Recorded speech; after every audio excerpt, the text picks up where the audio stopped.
Hi friends, இப்போ நம்ம மகாநதி பார்க்க போகிற மகாநதியில் நம்ம காவேரிக்காக வேண்டுதல் வேணான்னு சொன்னாங்க நம்ம கங்காங்க.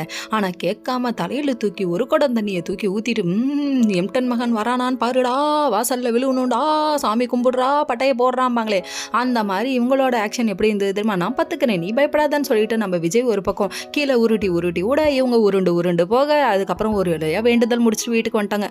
அச்சோ தலை வலிக்குது, அச்சோ கால் வலிக்குது, அச்சோ உடம்பு வலிக்குதுன்னு சொல்லிட்டு இவங்க சொல்ல, இதெல்லாம் உனக்கு உனக்கு தேவையாமா 100 தடவை திட்டுறாங்க. காவேரி குழந்தைக்கு அப்படி என்ன ஆகிட போகுதுன்னு சொல்ல குழந்தைய பற்றி பேசணுன்னே சொல்றோன்னு ஏறிச்சு காவேரிக்கு. உனக்கு என்ன பிரச்சனை அப்படின்னு சொல்லிட்டு இவங்களே வந்துட்டாங்க. இப்போ என்ன என் குழந்தைக்கு பண்ணது தான் பிரச்சனையான்னு சொல்லி கேட்க, வயிற்றுல இருக்க குழந்தைக்கு இப்போ ஏன்ப்பா வாலண்டரியாக வந்து வாங்கிக்கிட்டீங்க அப்படிங்கிற மாதிரி எப்போ பாரு கொஞ்சம் கொலாவிக்கிட்டே இருக்கீங்கன்னு சொல்ல, என் புருஷனை கொஞ்சம் உனக்கு என்னடி எரியுது, நீயும் உன் புருஷனை கொஞ்சம் நக்கல் அடிக்கிறாங்க.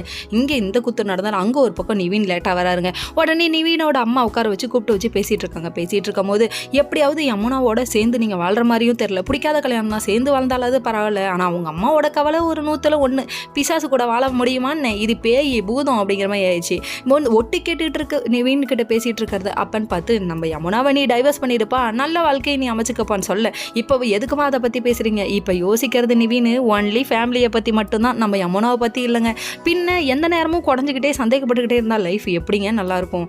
நம்ம நிவீன் மனசில் இடம் பிடிக்கணும்னு கொஞ்சம் கூட அக்கறையில் நம்ம யாருக்கு? நம்ம யமுனாவுக்குங்க. யமுனாவுக்கு ஒரு பக்கம் பொசசிவில் பொங்குது நம்ம காவேரியை பார்த்து. ஏன்னா கங்கா ஒரு பக்கம் ஃபோன் பண்ணி இப்படி பண்ணுறாங்க, அப்படி பண்ணுறாங்க, வேண்டுதல் பண்ணுறாங்க, இப்படி பண்ணுறாங்கன்னு சொல்லிட்டு ஊருப்பட்ட போட்டு கொடுத்துச்சுங்க. உடனே இவங்க ஆரம்பிச்சாங்க, டேய் வீட்டுக்குள்ளே புறணி பேசி சாவடிக்கிறீங்களே, இதெல்லாம் போட்டு கொடுக்குறீங்க, வெளியில் நடக்காத, அதாவது நாட்டு நடப்பை போட்டு கொடுங்கடா, புறணி பேசுறது நல்ல விஷயம், அதை நல்லதுக்கு யூஸ் பண்ணுங்கடா அப்படிங்கிற மாதிரி ஆயிடுச்சு. ஓகே ஃப்ரெண்ட்ஸ், நெக்ஸ்ட் வீடியோவில்